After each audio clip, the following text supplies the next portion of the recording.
хичээлийг эхлэе. За өнөөдрийн Монгол хэлний хичээлээр 11-р ангийн А, Б 2 бүлэг оролцож байгаа. За баримт нотолгой дүгнэлтийн уялдаа холбоог тодорхойлоод түүнийгээ хэрэглэх энэ чадвар чинь харагдахаар энэ нэг хичээл байж байгаа. За энэ чадвараа бид нэр одоо тэр хэрэгжилж байгаа чадвар маань юундор харагдах вэ гэхээр шинжлэх ухааны хялбаршуулсан найруулгаар их бичих энэ чадвар чинь харагдах хэвээр мөн илтгэж харуулах хэвээр тэрийг илтгэж танилцуулж харуулах хэвээр. За гэхдээ бид нэр энэ хичээлээ зөвхөн монгол хэлний хичээлээ биш тогтвортой хөгжлийн зорилго зорилттой яаж уялдуулж болох юм бэ гэдгийг арга зүйн хувьд нь юу чадварын хувьд нь тийм ээ тэгээ агуулгын хувьд нь яаж уялдуулж болох вэ гэдгийг хүүхдүүд маань судалсан, харсан, ийм бие даасан үйл ажиллагаа энэ хичээлээр маань харагдах болно. За тогтвортой хөгжлийн зорилгын хамрах хүрээ нийгэм, эдийн засаг, байгаль гэсэн байгаль орчин гэсэн ийм 3 том одоо хамрах хүрээтэй байдаг манай хүүхдүүд судалгааны явцдаа өөрсдөө илрүүлсэн байгаа. За энэ байгаль орчин гэсэн 3 дахь том хүрээн дээр нь манай өнөөдрийн хичээл одоо үйл ажиллагаа маань та нарын судалгаа үргэлжлэх байна. За энд яагаад бид нар монгол хэлнийхээ хичээлээр заавал тогтвортой хөгжлийн одоо энэ зорилттой уялдуулах гэдэг байгаа юм бэ гэвэл хөгжлөөс хинч үлдэх хоцрох ёсгүй гэсэн үг байж байгаа тийм ээ. Тийм учраас бид энэ хөгжил дээр бид яг саяын 3 том агуулгын хүрээндээ өөрсдийн дуу хоолой, өөрсдийн судалж мэдсэн юмараа хэрхэн одоо өөрсөндөө болон өрөөл бусдад үе тэнгийнхиндээ өөрөөсөө дуу хоолой хүргэж чадах вэ гэдэг энэ асуултыг харж байгаамаа. За тогтвортой хөгжлийн одоо энэ том агуулгууд байдаг. Их дэлхийнхаа байгалийн нөөц уур амьсгалыг хууч үеийнхээ төлөө хамгаална гэсэн. За энэ дээр л одоо бидний өнөөдрийн хичээлийн агуулга болон чадварын арга зүйн интеграц явах болно. За өмнө нь бид юу хийсэн бэлээ гэдгийг харъя. За тогтвортой хөгжлийн тэр хуурай газрын экосистемийг хамгаалах гэсэн 15 дугаар зорилготой бидний өмнө үздсэн Монголд цоохор нуур цэхэр уул саарах гол бие шавж зэрэг ихтер ажилласан байгаа. Шинжлэх ухааны хялбаршуулсан эхийн баримт нотолгоон дээр ажилласан байгаа тийм ээ. Тэгэхээр энэ маань 15 дугаар зорилготой очиж уялдаж байгаа. За тийм учраас бид нар энийг улам гүнзгийрүүлээд хүүхдүүд маань их бичгтэй, их цохохтой, илтгэлээ тавихтай энэ 15 дээр за 15 дээр зорилго дээр нэмээд өөр бас ямар зорилгууд байж болох вэ гэдгийг харж судалснаа одоо танилцуулах гэж байна. За энэний хүрээнд одоо манай сургууль нийтдээ хөрс сэдвийн хүрээн дээр том интеграц хийж байгаа. За тэгвэл энэ хөрс сэдвийн хүрээн дээр хүүхдүүд өмнөх үдсэн өөрийнхөө одоо судалж байгаа судалгадах бусад хичээлтэйгээ яаж холбож болох вэ гэдгийг өнөөдрийн биедээ судалсан өөрсдийнхөө хийсэн багуудынхаа ажлуудаар та бүхэн хүргэх болно. За энэ 15 дараа яг юу байдгийг болоо. Тийм ээ? 15 дахь зорилго нь юу байдгийг. За энэ дотроос яг манай хичээлийн энэ хэсэгтээ аль хэсэг нь холбогдох байгаа юм бэ гэдгийг багш нь тавьчихсан байгаа. За цөлжилтийн эсрэг тэмцэх хөрсний дараадлыг зогсоох хэрэгээр биологийн төрөл зүйлийн алдагдлыг зогсооход бидний дуу хоолой бид ямар үүрэгтэй байж болох юм бэ гэдэг талаас нь та бүхэн маань судалгаа хийсэн байна. За энэ тогтвортой хөгжлийн зорилгыг хэрэгжүүлэхийн тулд 3 том зорилго хүрээндээ за 3 том зорилго маань нэгдүгээрт нь танин мэдхүйн зорилгууд байгаа. За танин мэдхүйн зорилгоудаас яг манай өнөөдрийн хичээл дээр одоо 1 3 одоо холбогдож байгаа. За мөн 15 холбогдож байгаа гэдгийг та бүхэн харж байгаа. За дараагаар нийгэмшил сэтгэл хөдлөлийн зорилго гэж байгаа. За эндээс бол яг нь 5 зорилт нь манай одоо судлах хичээлтэй холбогдож байгаа. За мөн суралцхан зан үйлийн зорилтууд байж байгаа. За энийг хүүхдүүд итгэл дээрээ өөрсдөө гаргаад тавьсан байгаа. За суралцхан зан үйлийн зорилтууд энэ өөрсдөө тэр ач холбогдлын ухаараа тийм ээ энд өөрийнхөө үйл ажиллагаагаар яаж оролцох юм бэ гэдэг юм айгүй чухал харагдах хэрэгтэй. За энийг та нарт өмнө нь бид нар хичээлээрээ бас хийж байсан. За судалгааны чинь явцсан дуу багш нь материалаар дэмжиж өгсөн учраас та нарын ихтгэл дотроос энэ дуу хоолой харагдах байхаа гэж багш нь найдаж байна. За мөн одоо бид нэр тогтвортой хөгжлийн тэр агууд байдаг, чадварууд байдаг эзэмших ёстой. За энэ чадваруудаас та бүхний шинжилгээ судалгаа хийх арга гэдэг дээр задлан шинжилгээ судалгаа хийх, тохиолдлын шинжилгээ, за тэгээд өөрсдөө энэ үзэл баримтлал одоо зарчим боловсруулна. За тэгээд хэрэгжүүлэх одоо янз бүрийн үйл ажиллагаа төлөвлөгөө боловсруулах гэх мэтлэн одоо энэ олон аргууд эргээд та нарын нөгөө өөрсдийн чинь хичээлийн монгол хэлний үндсэн суурь чадваруудтай чинь бас холбогдож ингэж хэрэглэгдэж байгаа. За энэ бүгдийг бид одоо харах болно. За манай одоо өнөөдрийн хичээлээр эзэмших яг монгол хэлний хичээлийн чадвар нь шинжлэх ухааныг хялбаршуулсан ихэд дүгнэлт баримт нотолгоонд дүн шинжилгээ хийж гисэн ба. Та нар судалгааныхаа явцад шинжлэх ухааныг хялбаршуулсан их чинь ерөөсөө гол нь юу байх нь? Баримт нотолгоон дээр дүн шинжилгээ хийж, за тэндээс өөрсдөө дүгнэлт гаргадаг. Энэ чадвар чинь харагдана. За тэгэхээр энийг хийх явцдаа, бичих явцдаа угсарсан нийгмийн төлөвлөлийг хэр зэрэг хэрэглэнэ гэдэг асуудал юу ч чадвар чинь харагдах хэвээр. За тэгээд хамгийн гол нь тодорхой асуудлыг баримт нотолгоонд ашиглан бичсэн байх юм чадвар харагдах хэвээр. За энэ маань тогтвортой хөгжлийн суралцсан танимтгүй нийгэмшил сэтгэл хөдлөлийн зан үйлийн энэ тань зорилтуудтай холбогдож байгаа түрүү багш нь хэлчихсэн тайлбарлсан учраас дахин тайлбарлах шаардлагагүй. За тэгвэл одоо манай хичээл яаж явах юм бол за дараалал харъя. Шинжлэх ухааны хялбаршуулсан найруулгаар их биччихсэн байгаа. Манай хүүхдүүд 2 бичсэн байгаа. За 11-ийн Б ангийнхан болохоор 1-р баг нь шатхан хөрсөнд яаж нөлөөлдөг вэ гэдэг талаар өөрсдийнхээ хийсэн ажлыг танилцуулна. За 2-р баг нь амьтад хөрсөнд яаж нөлөөлдөг вэ гэдэг хийсэн ажлаа танилцуулна. Сэдвийн хүрээнд 3-р баг нь ургамал хөрсөнд яаж нөлөөлдөг вэ гэсэн сэдвийн хүрээнд хийсэн ажлаа танилцуулна. За энэ хийсэн ажлаа танилцуулах хүрдэн 11-ийн Б ангийнхан үнэлгээ өгнө. Тэгээд хилцүүлгийг 11-ийн А ангийнхан удирдах байгаа учраас за энүүн дээр илүү нэмж хэлэх санаанууд юу давхардуу тийм ээ ижил юмнууд орхиод ингээд нэмж хэлэх санаануудаа гаргаад за өөрөөр хэлбэл одоо энэ багийн энэ сэдвийн хүрээнд дээр гэтэл 2 ангийн хүүхдүүдийн яг нь дуу хоолой хийсэн ажил юу харж байгаа юм бэ? Манай үе тэнгийнхэн, өсвөр үеийнхэн юу илүү их одоо эмзэг байдлаар тусгаж хүлээж авав. Юуны төлөө өөрийнхөө дуу хоолой хүргэх гэж байна вэ гэдэг энэ одоо сэтэл санаачлагч нь харагдах юм аа хүүхдүүдээ. За ингээд хичээлдээ орцгоё. За том сэдв маань бол хөрс гэсэн сэдвийн хүрээнд дээр. За дандаа хөрсийг хамгаалах уу, оролдуулаад юу байна уу гэдэг талаас нь ярьж учраас. За 1-р багийг болж байна. Сайн сонирхол нөхлөөр өгье. Бид 10 шинэ их сургуулийн 11-р ангид маань би 6 баг болж Монголын хичээлийг шинжлэх ухаан боловсруулсан их бичих даалгаврын бүрээд 6 баг болж презентацийн хийсэн байгаа. Бид 1-р ачаалал мөнгөцөн марал намуна цог одол цэлмэг гэсэн баг бүрэлдэхүүн тэгээд сэтгүүний хөрсөнд үзүүлэх шинж болон хор нөлөө гэсэн сэдвийг презентацийн хийсэн байгаа. Бид презентацийн агуулгын хувьд 4 хувааж авч үзвэл нэгт танилцуулах оролцоо үүнд эхийн бүтцбаа уг их маань тогтвортой хөгжлийн 17 зорилттой яаж холбогдож байгааг танилцуулна.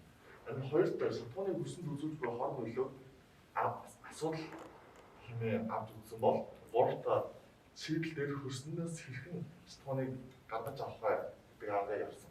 4-т ном зүй буюу презентацийн бэлтгэх шаардлагатай материалыг бид хаанаас ямар цагнаас авах вэ гэдэг дууцсан байна. Нэг танилцуулга. Бид эхийн бүтцээ 3 хувааж авч үзвэл эхлэл үндсэн хэсэг төгсгөл гэж 3 хувааж уг зурнаас харж байгаа учраас эхлэл хэсгээр эхлэл хэсгийг бид сонирхолтой эхлэл бүтэц санаа гэж хуваасан бол үндсэн хэсгээр толгой өгүүлбэр дэмжих өгүүлбэр гэж 2 хуваасан байна. Сонирхолтой эхлэлдээ бид бидний хоол хүнстэй төгөөмөл хэрэглэдэг 5 шин малны маань хичээрийн хөрсөнд бензин шингэх гэсэн өгүүлбэрийг авсан бол дэмж хөтөч өгүүлбэр дээр тухайн хөрснөөс болж хүн амьтан холдож байна гэдэг өгүүлбэрийг авсан.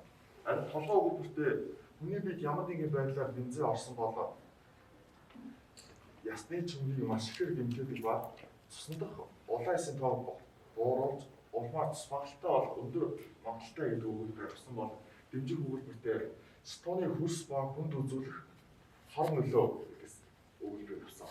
Харин төгсгөл буюу дүгнэлт хэсэг дээр хөрснөөс хэрхэн шалтгааныг салгах шийдлийг тус дуулж өгсөн байгаа. Суралцгын зам бол бид уг хийх бэлтгэдэг тогтвортой хөгжлийн 17 зорилттой тогтвортой хөгжлийн 15 дахь зорилт буюу өөрийн газар экосистемийг хамгаалах зорилтыг авсан буюу суралцгын зам болны 4-р зорилт болох суралцагч хөрсөнд хоол хүнсийг ургуулдаг маш чухал материал болохын цацуу хөрсний эвдэрлийг зогсоож мөн сэргээн засгийн ач холбогдлыг туршлан үзэж чаддаг болох гэсэн зорилттой их маань ойлгож авч байгаа. За дараагийн бэлтгэгч орч хэлийг үрж байна.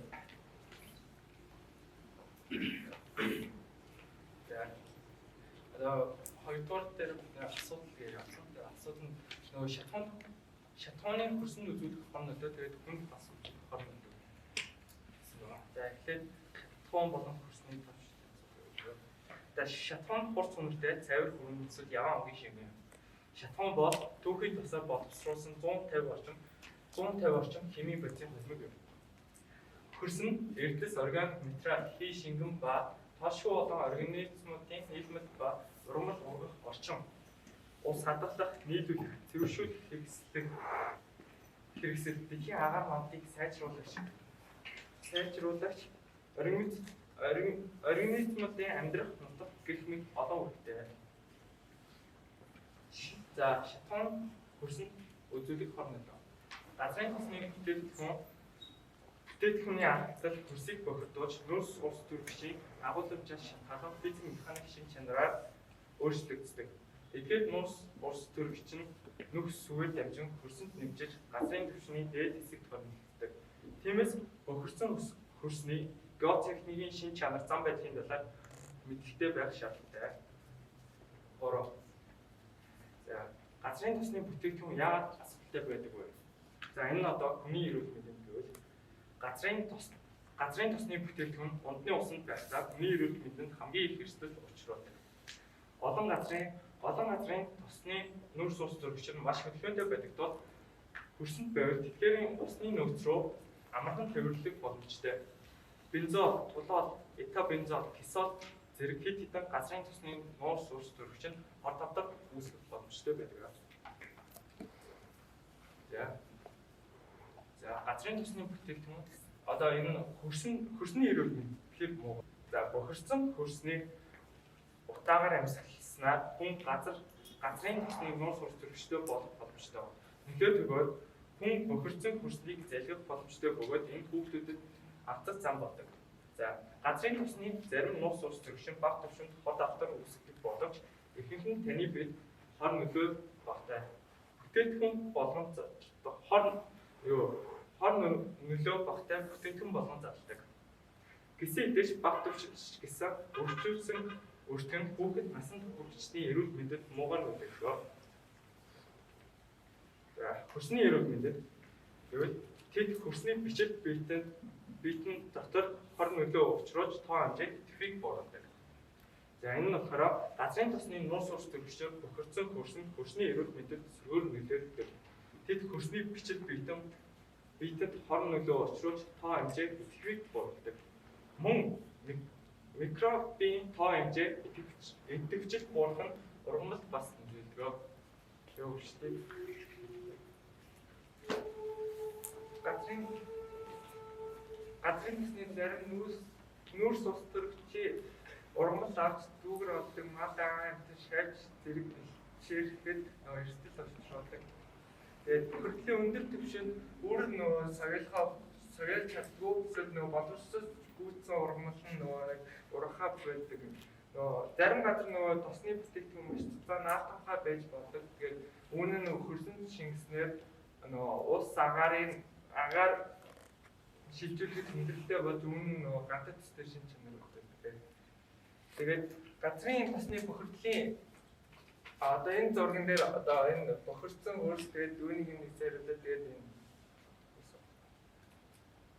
Тэгээд газрын бохирдлын жишээ нь болохоор бага хэмжээний бохирдол гэж хоёр байгаа. Тэгээ бага хэмжээний бохирдол нь болохоор энэхүү бохирдол нь гойж эсвэл автомашины нэг осол асуудалтай шууд үүсдэг. Тэгээд ихэвчлэн энэхүү төрлийн зам болон машины зогсоол гэх газруудад үзэгддэг. Тэгээд ачаал ихтэй газрын нүс хөрөмлөгч борооны үеэр нөгөө хөрсөн шингэж боломжтой байдаг. Тэгээд хэмжээний бохирдол нь болохоор нөгөө газрын тосны нүс ус төрөгчийн нөгөө хордлогын хамгийн том шил тээвэрлэлтийн явцад бас нөгөө нэг олборлолт хадгалт нөгөө агуулдаг газрууд нөгөө нэг үлдэх нөгөө нэг газрууд гэж харагддаг. Тэгээд газрын тосны бүтээлийн асуудалтай эсрэг хэрхэн тодорхой хөвчлэн нөгөө нэг газрын тосны өндөр концентраттай байх үед үнэрлэх харах нөгөө нэг харах байдаг. Хэрэг нөгөө энэ харах үнэрлэх хангалттай өндөр хөрс ургамлын эрүүл мэндийн сөргөөр нь нөлөөлөх магадлалтай байдаг. Харин бага концентраттай байх үед бохирдол нь хөрсний өмг өөрчлөгдөж ургамлын ургал нутаа эсвэл огт байхгүй нөгөө хэвэл байх. Шийдэл буюу хөрснөөс хэрхэн шатхууныг салгах. Газрын тосны бүтээгдэхүүний бага хэмжээний бохирдол буюу бага түвшинд аль хэдийн хөрсөн ургасан хөрсний бичил биетүүдийг хэмнэлэг болно. Эдгээр хортой бодисыг бага хортой болгон задлдаг. Мөн байгалийн дараадлыг нэмэгдүүлэх одоо бохирдсон хөрсийг ухаж тарьж аваадгүй энэ нь болохоор газрын тосыг илүү их агаарч цацдаг. Үүнээс илүү хүчил төрөлж байгаа хөрсний бичил биетийг хөвчүүлж газрын тосны бүтээгдэхүүнээр хооллоход түлхэж болж өгдөг. Дараач хахад бохирдсон газрыг дулаан байлгаж бордоо нэмсээр энэ түүнийг одоо илүү хорт бодисыг багасгадаг гэсэн. Харин их хэмжээний газрын тосны бүтээгдэхүүний бохирдлыг шийдвэрлэхдээ бол эрдэмтдийн бохирдсон газрыг цэвэрлэхэд туслах тодорхой ургамлуудыг судалсан байдаг. Хөрсийг цэвэрлэхэд ургамлыг ашиглах дотор медиац гэж нэрлэдэг. Харин конфликтер гэх мэт олон энгийн тал хээрийн ургамлууд их хэмжээний нүүрс төрөгчийг бохирдлоос амьд үлдэж чаддаг. Бусад газарт гүн үндэстэй модны хөрсийг хатаахад тусалдаг бөгөөд энэ нөхөс сэргээхэд тусалдаг. Тэгэхээр бид ингээд өөрсдөө байгалыг ингээд хөрсийг шатхуунаас салгахын тулд эдгээр ургамлуудыг өөрсдөө тавих боломжтой байдаг. Манай багийн намзуу буюу их сурвалжт нь чөлөөт нэвтрэх төлөв Википедиа гадаадын сайтууд болон Google гэх мэт сайтууд орсон. Тэгэхээр манай багийн сэдвийн талаар илүү их гүнзгий судлыг гэвэл та эдгээр сайтууд орж илүү гүнзгий судлаарай. Харах тавьж хадгалсан баярлалаа.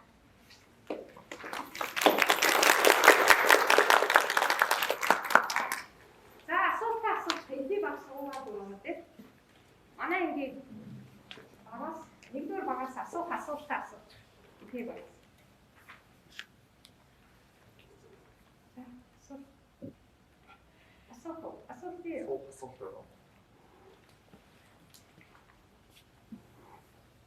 Одоо ингэ шатхуунчаа тэрэлтэй хамгийн хүсэг бохирдуулж байгаа гэсэн шүү дээ. Тэгэхээр яг шатхуун нь яг одоо тэрэлт нь яг одоо машин замаад технээс асуу. Хад чанга дуурайсан. одоо шатхуун тэрэлтэй хамгийн бохирдуулж байгаа гэсэн шүү дээ. Тэгэхээр ингэдэ яг нэг жишээг нь хэлж яад гэвэл одоо бүх тэрэлтүүд машин зам болноо онгоцоор явж байгаа ингэдэ нэг юм шорон моронд явж байгаа юм байх. Яг яаж тогтчихноо?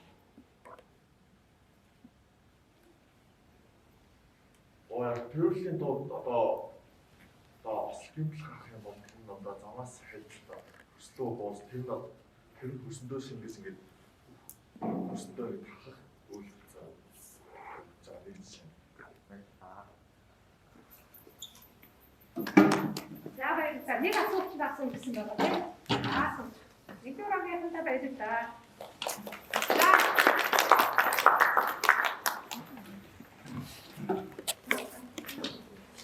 За манай агенцэд бол шатууны хөрсөн төлөвлөлт шинж одоо шийд баг үнэлгээ ягаа.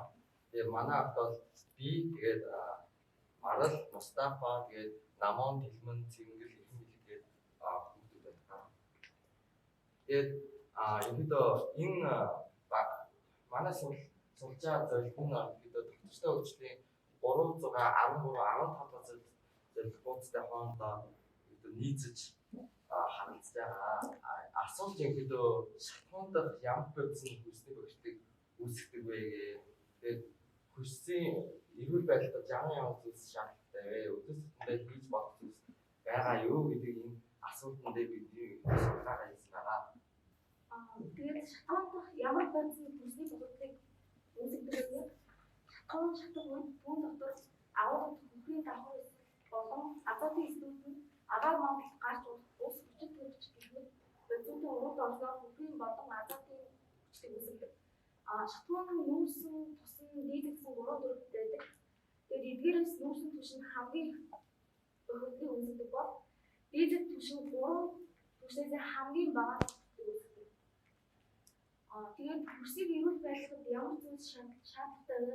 Өдөр тутамдаа хийж болох зүйлс юу вэ гэсэн асуулт дээр болохоор хог хаягтаа басах, англин хаях, дахин боловсруулах төлөвлөлт, эко байгууллагын дэж мод тарих органик зүйлс эрхлэх болон техник технологи шатуун иргэдэг зүйлсийг багаар эвлэх энэ машин үзэг.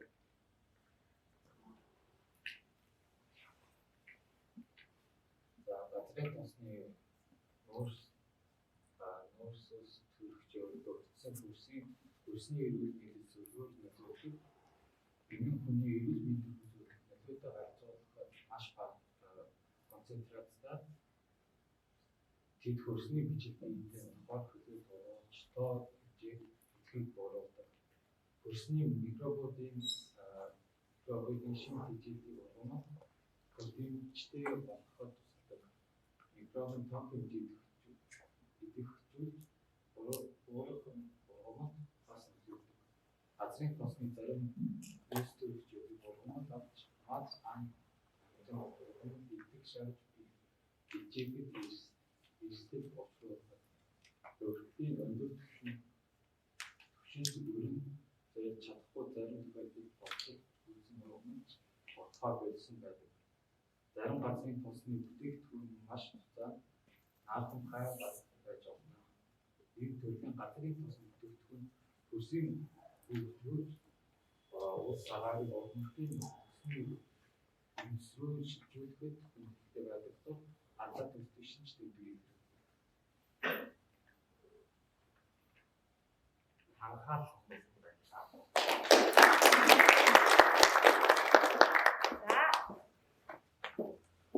Эрчимчдийн багийнхан нэмэлт мэдээлэлүүд өгсөн тийм ээ. За тэгээд эндээ би бас нэг нэмэлт мэдээлэл өгье. За жишээлбэл одоо манай яслаг уурга маш ихтэй энэ бүтээгдэхүүн байдаг. Монгол малын сүмээр хийсэн одоо яслаг бол уурга маш ихтэй. За энэ талаар Монгол эрдэмтдийн судалгаа хийгээд тэгээд нөгөө уурга өндөртэй гэдгээ олчиж одоо Японд эрдмийн зэрэг хамгаалахын тулд яг очсон байгаа. За тэгээд яасан чинь энд Монголд шинжиж явсан нөгөө бяцлагнаас нь юу илэрсэн бэ? Энэ тухай сонссон хүн байна уу? За байна. Юу илэрсэн бэ? Бензин илэрсэн. Маш нарийн өндөр технологиор тэнд Японд очиж шинжилсэн чинь нөгөө уурга өндөртэй бяцлагнаас чинь бензин илэрсэн. Маш бага одоо сул дооцтой илэрсэн. Тэгээ яагаад вэ гэдэг асуулт хэрэгтэй. Яагаад байсан байх вэ? За бяцлагыг тээвэрлэх явцад нөлөөсөн байж магадгүй гэдэг нэг саналтай. Зүйтэй бэлчээр бохирцсан. Тэгээ эцсийн гаргалгаа нь ирээд судалсан чинь юу байсан бэ гэхээр нөгөө нэг малчин айл бүхнийг одоо юу зогсож байдгийг. Моцикл. Эвдэрхий биш 2-3 машин зогсож байдаг биз. Тэгвэл тэндээс чинь одоо энэ хоёр багийн ярьсан нөгөө бензин шатхуун чинь эргээд хөрсөндөө нөлөөлөд тэрнийг эцэн ургамал бензинтэй ургах нь шүү дээ. Ойлгож байна уу? Тэгвэл тэр ургамлыг чинь эцэн мал бас бензинтэй сүр өгөх нь шүү дээ. Тэгээд тэрээр боловсруулсан юм чинь дахин боловсруулалтанд орсон ч гэсэн яадаг болно уу? Бензинтэй мэдээд байна. Тэгэхээр одоо шинжлэх ухааны технологийн хөгжлийг маш өндөр төвшин дээр даваачихгүй бол одоо яах нь вэ? Болохгүй байх нэ. Үнэхээр одоо ингэж байна уугүй юу гэдгийг одоо судлах хэрэгтэй болох хэрэгтэй. Тэгээд одоо Монголд л хийсэн юм бүхэн ориг гэж үзээд байсан чинь ориг юмд маань нөлөөлөд байдаг юм. Хөрсөө хамгаалж чадахгүй болоод бас байх нь шүү дээ. За баярлалаа хоёр багийнхандаа би биенийхээ дутуу нөхөж одоо за Мустафата баярлалаа. Бүгдэнд нь өглөөний мэндийг хүргэе. Манай баг болохоор үлийн цагаан хатны гэх юм. Хөрсөнд ямар нөлөө үзүүлдэг талаар бэлдсэн байгаа. Тэгээд маань 7 гишүүнтэй мөнх жавхлан, хос эрдэнэ болон бат илэг, дэм тэмбэрэл, дамт зэрэг нэр гэсэн гишүүдээс бүрлээ.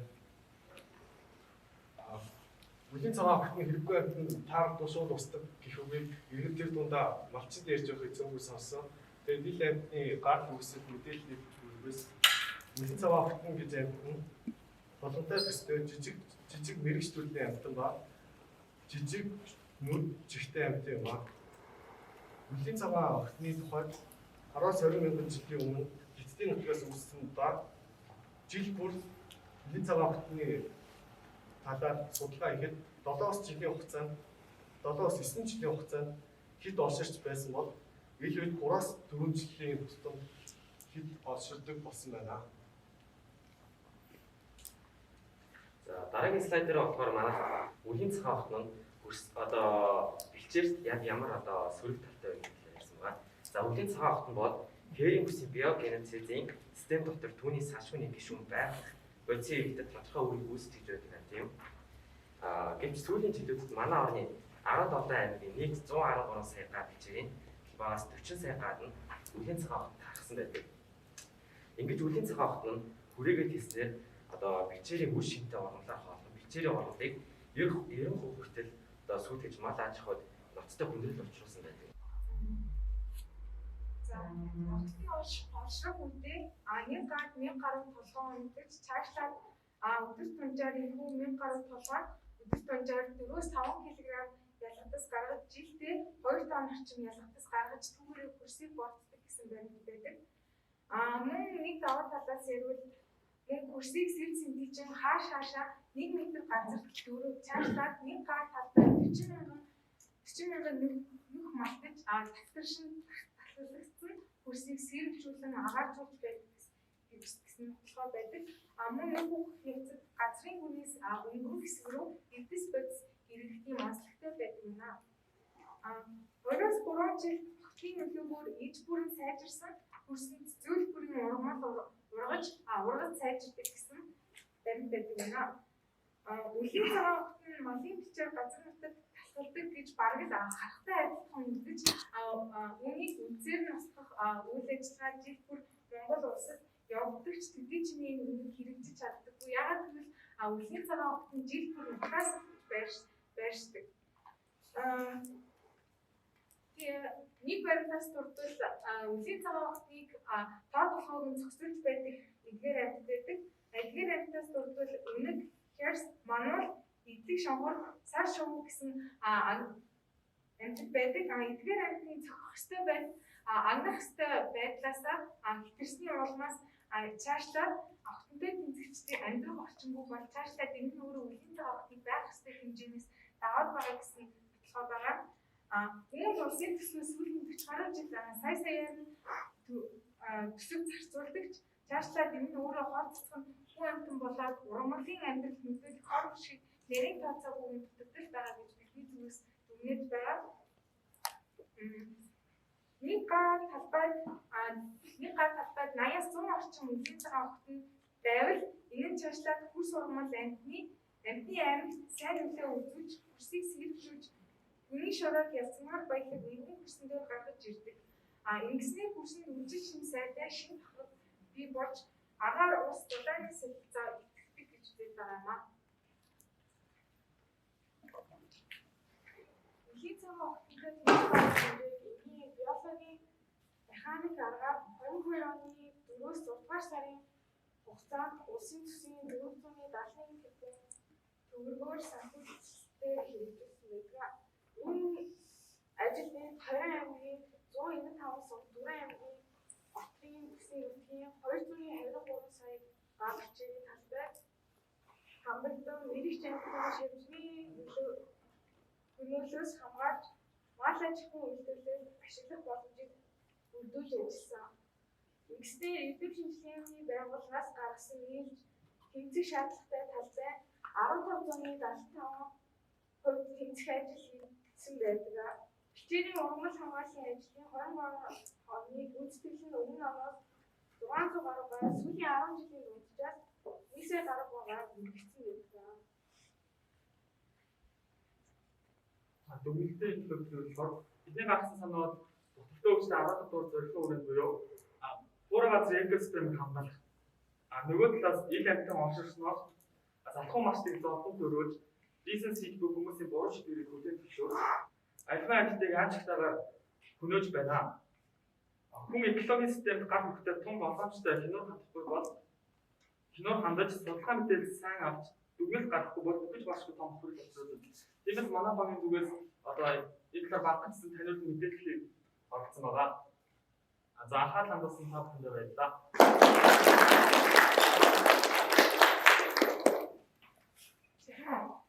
11-ийн А ангийн 2 дугаар баг асуулт асууя. Эдийн цагаан алтны устгах ингээд затлах хийсэн гэсэндээ тэр нөгөө яг ямар затлах, ямар байдлаар затлаж устгасан юм бэ? Тэг асуудал. Тэр нь болохоор микробиологийн болон механик биологийн энгийн цацлагыг ингээд цацсан байгаа. Тэгээ устгах гэж юу? Нөгөө энэ офис авахт ингээд байн ингээд нутгаа ингээд сойж авдаг юм гэж байгаа байхгүй юу? Тэгээд хэдийн хот татаастаа тэр нэмэрхүү бус найдтыг ингээд үхэл нөлөөлөл одоо тухайн хэсэг газрын экосистемд за нөгөө үхэл цагаахыг устгах гэж байсан боловч бусад нөгөө экосистем чухал нөлөөтэй ажлыг устгаж болмоор ингээд тухайн байгаль орчин экосистем бүс ингээд доролтоор өсөлт бүрдүүлж байгаа маа.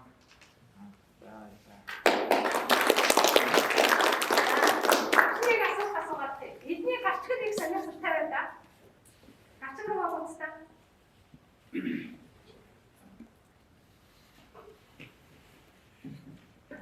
Энэ анис гэж юу гэсэн үг вэ? Үлийн цагаан огтнол газрын анис юм аа гэсэн үг байна. Энэ болохоор үлийн цагаан гарчгад дээр газрынхаа амь гэсэн утгаар орсон үг байна. Амьс гэдэг үг нь амь гэдэг үгнээс гадалтай тэгээ хувирсан амьс гэдэг үг.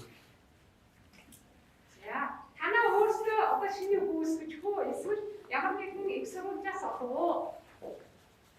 Энийг болохоор нэг судалгаа хийх явцдаа ном дээр юм үг ашигласан байхыг хараад энэ үгийг ашигласан байна. Энэ үг нэг шинэлэг яг бидний ингээ гарч тохирохоор үг арай гэж сонгоод. За шинэхлэн сургуулийн 11 ангийн 2 дугаар гарах байна.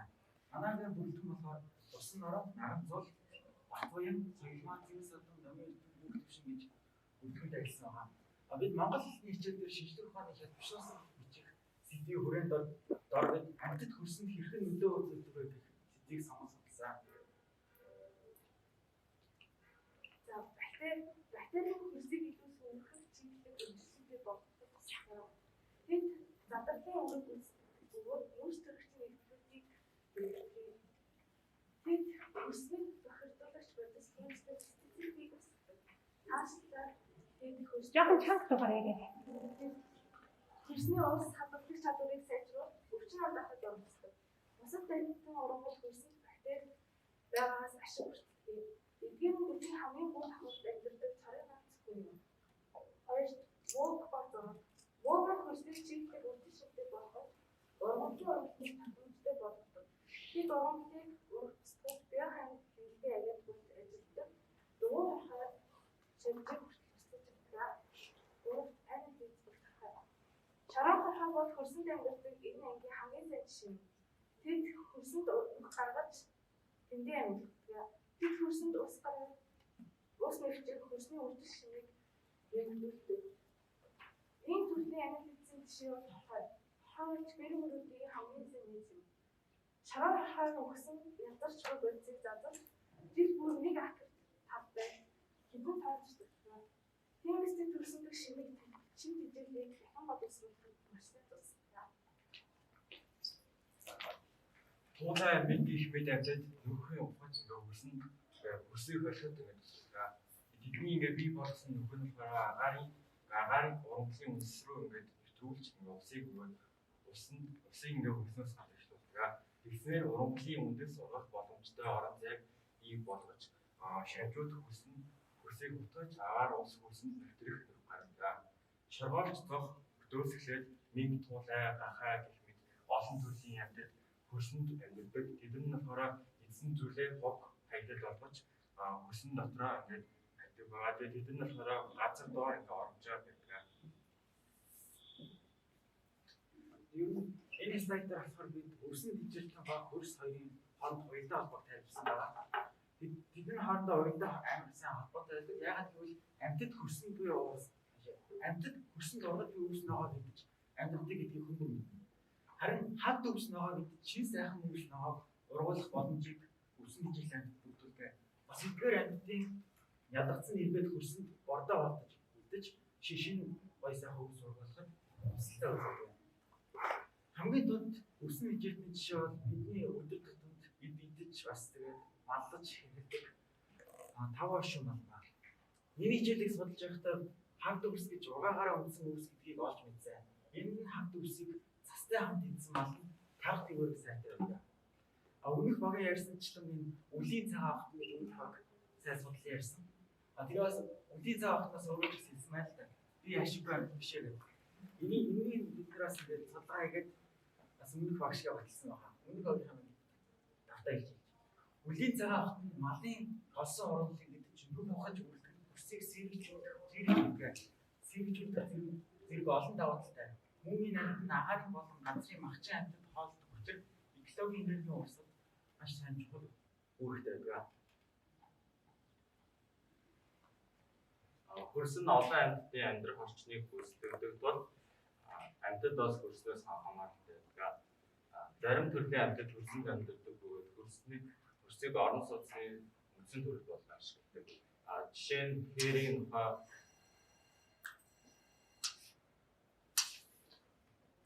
хэрийн нохоо туулай харах үлийн цагаахтан шоргоод зэрэг сэр нуруугаа амьтад багтана. Эдгээр амьтад нь хөрсийг ашиглан байшингаар бий. Олон амьтад жижиг бот өндөр өвс урамдыг ашиглан цагуурын ингээд эрс төслөөс өөрсдөө хамгаалдаг. Ийхээ хүмүүс бага яг машин төлөвлөж яг нэг болж чимэн сүлд романда бичсэн байдаг. Энэ хөлс шороо урмал байхгүй бол айн амьтад төлөвлөж байхгүй гэсэн. Энэ роман бичээрийг талхлагч буюу бичээрийг буруу ашигласнаар хөлс усны горим алддаг. Хичээлийн урамлууд бичээр сэрэг болох төлөвлөж олон мянган зэрэг хөгч нагаснаар эдгээр аюулаас аврагдаж байгааг өөрөө бичсэн байдаг. Тиймээс салхин экологч хөвч юм аа.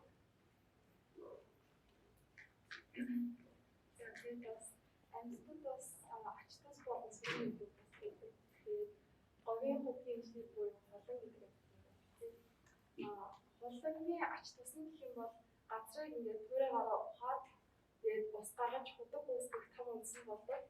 За сүрийн үйл гэх юм бол ус хайж газруудыг малтаж ухаж явахдаа гой дургуул байгаа хэрэгтэй ургамлуудыг хөрснөөс нь түрээгараа салгадаг байгаа. Тэгээд зэр гэдэг амьтны ач тусны гэх юм бол зэр нь газар ургаж байгаа хэрэггүй ус ургамлыг иддэг. За сүрийн үйл газар эсвэл хөрсөнд байгаа хэрэгтэй ургамлыг иддэг. За түрээтэй амьтны ач тусны гэх юм бол түрээндээ өөр газар зарим хэрэгтэй зүйлийг тээвэрлэж хөрсөнд тараад суулгадаг. Сүргийн үйл гэх юм бол түрээтэй амьтад өвс ногоог малтаад тэгээд ургахт нь сүргийн үйл үзүүлдэг. За сүүлийн амьтад буюу шувууныхаа ач тусны гэх юм бол өрийг зөөх явцдаа газар унгаж тэгээд зөөвөлдөг. Сүргийн үйл хэрэгтэй үрийг иддэг. Бид судалгаа хийгээд хоёр зүйл төрсэн байгаа. Энэ болохоор дүгнэлт болон асуудал шийдвэрлэхэд бас сурсан. Дүгнэлт нь болохоор бид байгальд илүү бас дутуу зүйл огт байдаг. Дид заа армац хүний хуралтай үйлдээс болж байгалийн экосистемийн горим алдагддаг. Үүнээс болоод хөрсний доройт ургамлын дарахт зэрэг сөрөг нөлөөтэй байдаг. Асуудал шийдэх нь болохоор манай баг энэ асуудлыг хүрээд бусад ангийн сурагчдад амьтад хөрсөнд хэрхэн нөлөө үзүүлдэг вэ сэдвийн дагуу хэлэлцүүлэг хийсэн.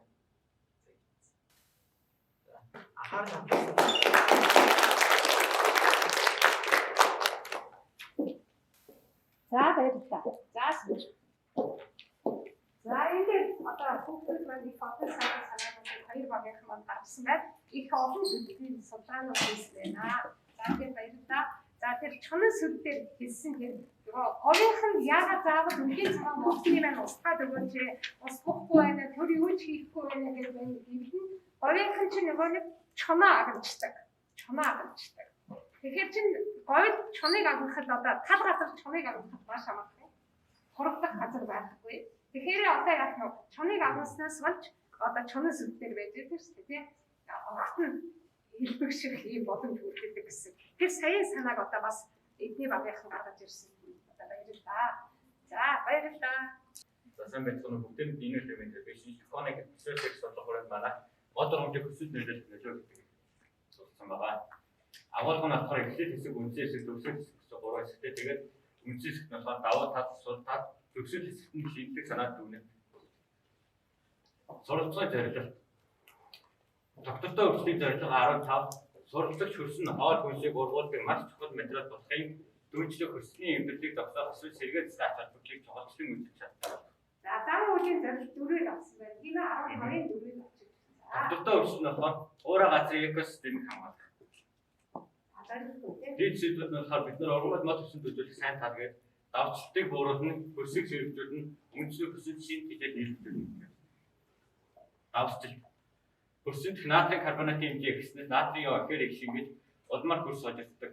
Удирдах хөрсөнд маш нэг татвар бараа өнгөтэй үе давхар бий болж, энэ давхар чөлөөт натрийн наан шар болон органик фосфор наа. Хөрсний гатгал дээр урангуулгүй зөвхөн давсны ядгаар идэгч царай аргачлалгүй нутгийнхын мал гэдэг. Тэр нь яг нэг хөдөлгөөтэй бас нэг зүйл байна. Тэгээд олсон урд үндэстэй мал урмал тархан гүний усыг гадуур дээр гаргаад ирэхэд тусах ба инженер хөрсний чиг шиг нэмэгдэж давсчиж багсан татвар сүрлэг моднуудын сүмдэд уурсыг тавьцангүй баг явагдаж хөрс дүүнгээ дагаад чиг стартах бай. Мод их тарснаар хөрсний чиг шиг яг атахгүй дэвстэй байж чаддаг гэсэн. За хөрсийг сэргийлэх. За хөрсийг одоо ургамал болон мод бол ерөнхийдөө үндэстэй ерөнхийдөө газрын өндөр чиглэж байдаг. Газрын өндөр чиглэх явцдаа ерөнхийдөө хөрсийг сэргийлжүүл шулуу болж одоо ингээд газрыг одоо амьсгал хагаад сэргийлэх байх бүлгийн боломжтой үйлдвэрлэдэг байгаа. Энэ агаар яг энэ үндсэнд ургамлын үндэс гэсэн ерөнхийдөө амьдлах агаар шаардлагатай. Тийм үедээ одоо ингээд тавцлагаас амьсгалдаг одоо үндэс авдаг гарч ирсэн байна. Ерөнхийдөө энэхүү амьсгалдаг үндэснүүд нь бол ерөнхийдөө одоо ингээд энэ модуудад төдийлөн сайн байдаг байгаад байдаг. Тийм учраас хөрсийг сэргийлэх нь маш чухал байгаа. Үндсэн хөрсөн чимжиж нийлүүлж байна. За энэ бол эрэг талын юм яриад байна шүү дээ.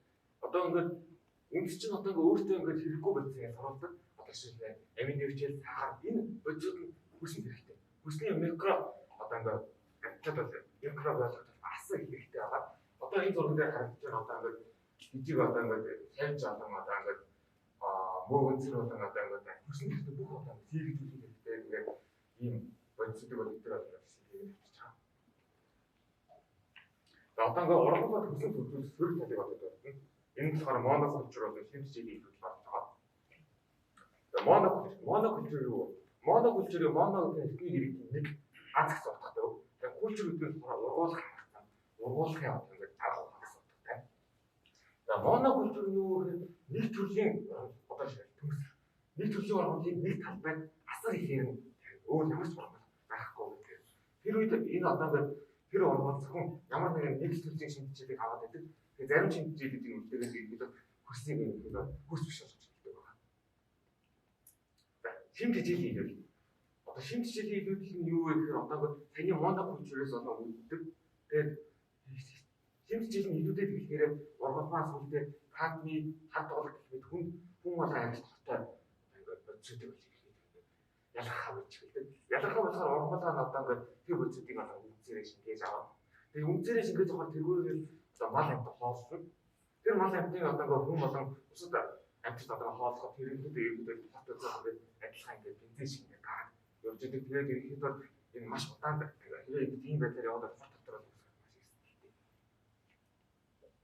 Тэгвэл одоо бидний энэ гол зорилго санаа юу вэ гэхээр одоо ингээд бидний одоо үе тэмдгийнхэнд одоо маш том ингээд шинэ төсөл санаа гарах юм байх байхад үүсэхгүй. Тийм учраас одоо бид нар энэ одоо санааг бусдад ингээд сайн тааж одоо мэдүүлж ингэж яасан nagu зарим одоо бидний одоо хийж одоо ингээд шин санаа гаргаж ирэх үүсэх гоо. Тийм учраас бид нар энэ хайр нэг хүнд боломж гаргаж ирдэг.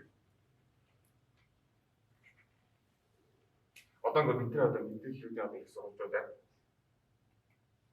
одоо гэхдээ одоо бидний одоо ингээд энэ шийдвэр гаргасан юм гэхээр би энэ судалгаа хийх. Энэ судалгаа гэдэг одоо энэ монокультур дээр ингээд тийм бид нар бол Монголд маш их асуудал гарч байгаа хүмүүс монокультурээс.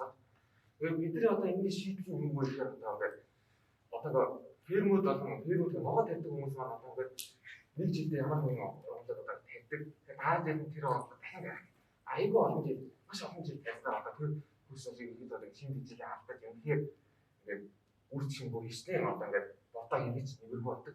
Энэ үед яах ёстой вэ гэх одоо сайхан мал бичүүлэх хэрэгтэй. Энэ одоо энэ ах юу гэдэг вэ? Тэлхэх хаддаг. Энэ наадам болохоор ихсэн австрал шинэ зеланд шуудаад ихэд бол хийсэн хэрэгтэй. Энэ тэлхэх хаан яадаг вэ гэхээр ямар нэгэн жилдээ тэр ууртаа тавьчихдаг. Тэгээд дараа жин чиггүй болоод байхад малын хижээл юм уу? Тэр мал бичүүлж байгаа. Мал бичүүлэхээр тэр мал чинь бичнэ ялгаа хэмжээний ялгаа цаа. Тэр ялгаа цаа өсөн бодож дараа жилдээ өсөн тавьчихсан амх хэрэгтэй байна. Намайг санаа шинэ их сургуулийн 11 ангийн доктор баг байна. Бид Монголын хичээл дээр шинжлэх ухааны хэлбэрсуусан их бичих хичээлийн сэдвийн хүрээд доктортой үгсийн 15 дугаар зорилтын дагуу мод орнол хөрсөн хэрхэн нөлөөлөхгүй гэсэн судалгаа хийсэн. За мод орнол нь хөрсний зүрх гэдэг тактик буу. За мод хөрсийг хижих хамгаалах хөрсний үржил чимийг нэмэгдүүлэх таваар нэгт нь модод амьд хөрсийг хижих, хоёрт нь мод нь хөрсийг нүүрс төрөгч хадгалахад тусалдаг, гуравт нь мод нь хөрс багасгаас сэргийлдэг. За дөрөвт нь болохоор модны сүүдэр нь хөрсийг хамгаалдаг, тавт нь муудсан хөрсийг мод сэргийлдэг. За мод амьд хөрсийг хижих. За одоо энэ манай гол санаа болж байгаа. За нэгт болохоор мод нүүрс төрөгчийн сахарыг үнцээрээ гадагшлуулдаг. Хоёрт нь бичил системийг өөртөө татаж мөн үүсгэдэг. За гуравт нь бичил бэлтгэн сахар идэж боловсруулдаг. За дөрөвт нь модонд эрдэс бодис өгдөг. За энэ ингээд манай гол санаа хөрсний чанар болон модны байдлыг сайжруулах арга. За мод хөрсөнд язгдаг болон мод нь гадарт орох организмыг үргэлжлүүлэхэд тусдаг. За мод хөрсөнд язгдаг гэсэн зүүн хөрсийг хижээх болгодог. За мод нь гадарт орох организмыг тусдаг, үргэлжлүүлэхэд тусдаг гэсэн болохоор дөрвөн санаатай гол нь болохоор хөрсөнд сайн ус шингэдэг. Эсвэл хөрсний илэгдлээс хамгаалдаг гэсэн санаа байна. За модон хөрсийг нүүрс төрөгч хадгалахад тусдаг. За энэ болохоор биологи химийн агуулгууд байдаг. Хөрс амьд байхдаа хар бүрэн эсвэл хар онгоцтой байвал нүүрс төрөгчөөс баялаг байдаг. За хөрсөн дэх бичил бэлтнүүд нь модон савсан нүүрс төрөгчд дээр суурьсан хичээлийг боловсруулж нүүрс төрөгчийг хайдал болгон хөрсөнд хадгалдаг. За ингээд модон хөрс багасгаас сэргийлдэг болон модны сүүдэр хөрсийг хамгаалдаг. За энэ манай гол санаа үлдсэн явсаар байгаа. За тэгээд энэ хоёр нь болохоор биологийн судалгаанууд байдаг. Модон хөрсөн дэх орчинд бий болгоход тусдаг. Хөрсгүй бол борооны ус хөрсөнд нэг ногоос илүү газрын газаагаас хурсан гардаг бөгөөд энэ усны төвшөнд үний усны хангамжийг бууруулдаг. Модон тарих газрын хэлбэр тогтворжуулж бүх орчин эрүүл хөрсийг бий болгох байдаг. Нагны шуудас одоо нөгөө төр нь болохоор модон зүудрын хөрсийг хамгаалдаг гэдэг зүйл. Нагны тус бод хөрсөн хүчил бэлтнүүд устсны улмаас хөрсөн амьгүй болдог. Модны сүдрийн хөрсийг сэрүүн байлгаж нагнаас хамгаалж хөрсний амьдралыг илүү элдэг уурдахад тусдаг. За энэ болохоор илүү үржиж хэмжээ хүрсэн тус хадгалаад шинэ хичээлээр баялаг урагт ургуулад илүү авна. За мууцсан хөрсийг мод сэргээдэг. За энэ болохоор хөрс нь маш уураа илэгцэн ч гэсэн тэнд урддаг модны төрөл зүйл байдаг. Эдгээрийг анхдаг зүйл эсвэл бодоо мод гэж нэрлэдэг.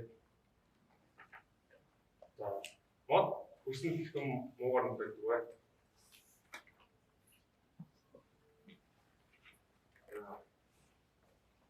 Мод нь болохоор хатан шилжиг устгах хот татснаа хөрсөн дэм хөрсөд өгдөг.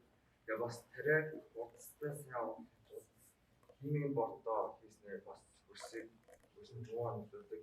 Бас нэг газар нэг хитэх контекстнаа чөлөөтэй бий болдог. Тэгээд яг модондоо болж үзэж дүрдэг. Хөрсний үдээсээ буурах тариад монокультер дээр үдээ ажихсан тогшгоо хэрэгтэй. Тэгээд бензин газрыг газар тариад нэгслэх. Тэгээд модлог болдгийг багтлах. Тэгээд ордог. Тэгээд улиас хадас зэрэг тураа хаа хавн гээд өөр модаа гэдэг. Энэ бол өмнөд модод гэсэн чөлөөтэй багсах арга байдаг. Тэгээ модуудыг тэгээд энэ бас сонирхолтой байна. Арабаа зүйлүүдээр хамгийн чөлөөтэй хацбаа дид 20 мм хотод ондогтой. Энэ нь бол хэлээр явагдаж өөрөөр байдаг. Тэгээд даалтас гэнэснээ синчаплас гэдэг усан төрчөөр синчаплас бол тусгай орчуулгыг зохион бүтээсэн дом тэмдэг ба энэхүү технологи асар бага хэмжээтэйгээр модыг жижиг өөрөөр хэлбэл туслаа авчиж бусдаас юмхаа илүү өгдөг. Сонирхолтой байдаг. Израилийн анхны ерөнхийлөгч Бен Гурион нэгэн зүйлийг хүний гаргасан бодлыг автчихжээ. Аяны болохоор хүн бүрийг энэ зүйлд мод оруулахыг өөрөө болгож гисэн. Тэгээд жилдээ 7 хэмжээ мод оруулах бүгд багаар ойж үзчихлээ. Тэгээд өмнөд нь болохоор саяны хэдэн модуудыг чөлөөтэй газар тэрэн тэгээд синчапласын устан орчуулгын аргыг гэсэн модыг тэтгэж чөлөөтэй болгон бусад газруудад тэрэн өсөө чигжүүл заахад бас чөлөөтөөс авах байна. Тэгээд бид асуудлын даваа юу гэж бодох вэ? Ерөнхийлөгчийн зөвхөн мод тарих дөрөвтэй аяны брэнд манай багийн зүгээс уулын иргэн тойронд байгаа иргэн төлөвлөлт байна. За анхаарсан байлаа. За нэгдүгээр багийн Б-д. За А-дэрөө ерөөсөө үндэгээ хийгээгүй байгаа. А-гийнхэн өөрсдөө Б-дэрээ үндэгээ хийгээд за тэгээд өөрсдөө нэмж тайлбарууд хийж өгсөн байна. За нэгдүгээр багт тавьсан үндэгийг сонсъё. За наваа. За Б-гийн нэгдүгээр. Үндэгийн 3 газрыг гаргачих. За энэ зөвсөж. За дараа зогсоо. За нөгөө баг дээр хийсэн. За томцоо. За ханаа хайфтай. Яг энэ үндэгийг хэлсэн. Нэгээс 5 оноогоор өмнөх байгаа. Одоо нэгдүгээр шахуунаас хороо бүтцэн тодорхой гарсан юм гэсэн байсан. Энд болохоор би нэгдүгээр багаар бүтцээ маш тодорхой сайн гарсан гэж үзэж таваанаа үзсэн. Тэгээд дараа нь болохоор энэ баримт нотцоход үндэсний уялдаа холбоог тодорхой гаргаж чадсан юм гэсэн байсан. Энд дээр бас ингээд хангалттай сайн байж чадсан гэж үзэж таваанаа үзсэн байгаа. Тэгээд тогтвортой хүчний бодлогын зорилготой уялдах чадсан юм гэсэн. Тэгээд энд болохоор ингээд 10 хавхаа зорилготой холбоотой тэгээд нөгөө зорилт чадварын ингээд зорилтуудыг сайн холбож өгч чадсан байсан учраас бас таваанаа өгсөн. Тэгээд баримт жишээгээр санаагаа сайн дэмжиж нотолж чадсан юм гэсэн байсан. Энд дээр болохоор ингээд баримт баталгаануудыг сайн өгсөн. Тэгээд жишээгээ сайн тайлбарч чадсан учраас бас таваанаа өгсөн. Тэгээд бусдын асуусан асуултанд товч оновчтой хариулж чадсан юм гэсэн юм. Тийм болохоор ингээд сайн хариулт өгсөн хэрэг асуултыг нэг хэлбэл чадсан учраас ингээд таваанаа өгсөн. Тэгээд бусдын өвдөл бодолтын тэтгэлийн хандаж чадсан эсэх гэсэн. Энд дээр 5 оноо өгсөн байгаа. Тэгээд итгэх чадвар сайн байсан эсэх гэсэн дээр бол 3 оноо өгсөн. Ягаад гэвэл ингээд эсвэгчт нь байнга ингээд цаас руугаа хараад ерөөсөө цаасч байгаа хүмүүс рүү харахгүй тэгж уншаад байсан. Тэгээд шин санаачлаа гаргаж ирсэн эсэх хэрэгжүүлж чадсан эсэх гэдэг дээр бол 1 оноо өгсөн. Яг энэ дээр ингээд санаа гаргаж хэрэгжүүлж чадаагүй. За баярлалаа.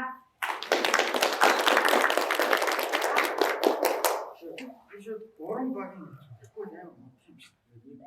Тэгвэл чи өөрийнхөө багийг л яаж шүү. Хана хэрэгэлээ.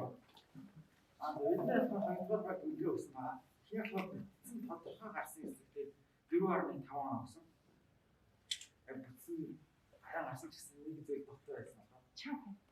Баримт баталгаар дүгнэлтийн хоёрдоо холбоог тодорхой гаргаж чадсан хэсэгтээ 4.5 оноо өгсөн. Бас айгүй. Тогттой өвчтөлийн боловсролын зорилготой үйлдвэрлэж чадсан хэсэгтээ 3.5 оноо өгсөн. Тогттой өвчтөлийн зорилго гэж юу вэ гэхээр сайн санаагаа өгдөгөр зөвхөн хэлтэй. Тэгээ баримт жишээгээр санаагаа сайн дэмжиж баталж чадсан хэсэгтээ 5 оноо өгсөн. Энэ л айгүй сайн баримтаар баталсан. Бусдын асуусан асуултанд товч оновчтой хариулж чадсан хэсэгтээ бас 5 оноо өгсөн. Яасан. Бусдын үндэс бодлогын тэтгэлээ хандж чадсан хэсэгтээ бас 5 оноо өгсөн. Итгэх чадвар сайн байсан хэсэгтээ 4 оноо өгсөн. Тэгээ шинэ санаачлаг гаргаж хэрэгжүүлж гэсэн хэсэгтээ 5 оноо өгсөн.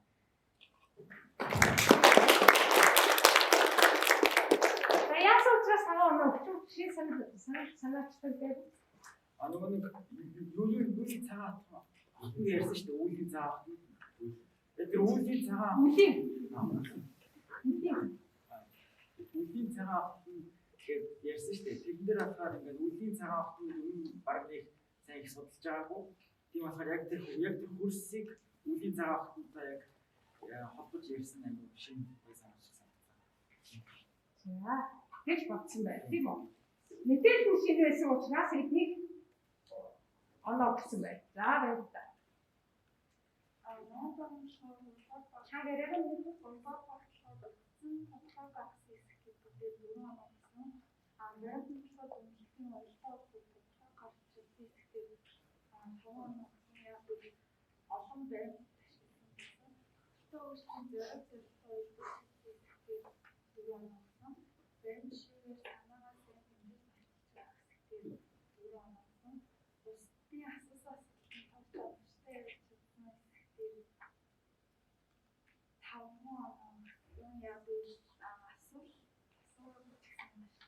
Шууд оноогийн өгсөн байх тийм ээ.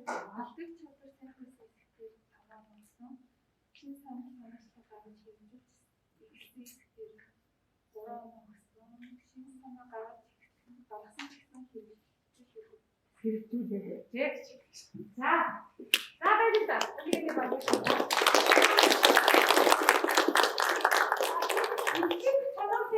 Нэг баг 5 оноо авчихсан. Яагаад тэгсэн гэж бодож байна хаа? Маш сайн сонсдог хот.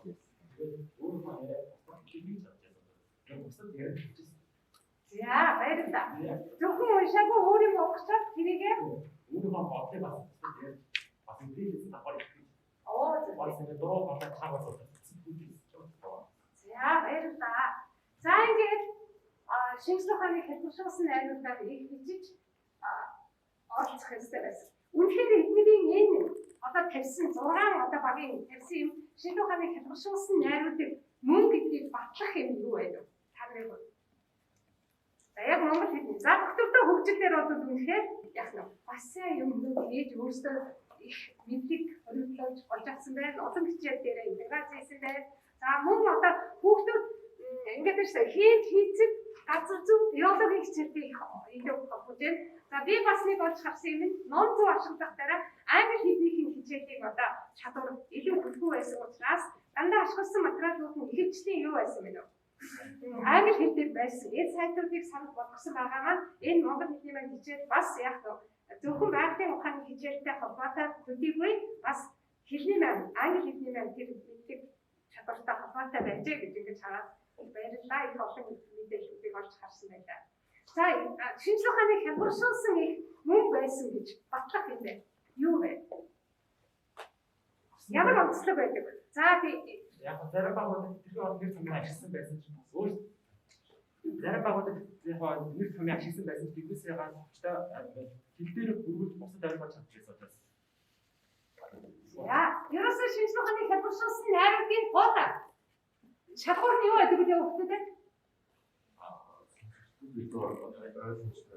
За тэр шинжлэх ухааны ойлголтууд маань нэр томьёонууд маань альва юм бидний тайлбарлах гэж байгаа тэр онлын ойлголттой юм маань бусдад нийтэд хэн үйлсэн ч хүртээмжтэй байж чадахгүй байх гэсэн шалгуур байна шүү дээ тийм ээ. За тэгээд та нар хүртээмжтэй ойлгомжтой байж чадсан уу? За баярлалаа. За ингээд өнөөдрийн мэдээг өөрсдөө машин хэмийг судалж олж хийж өөрийнхөө дуу хоолой бүрдсэн та бүхэндээ баярлалаа.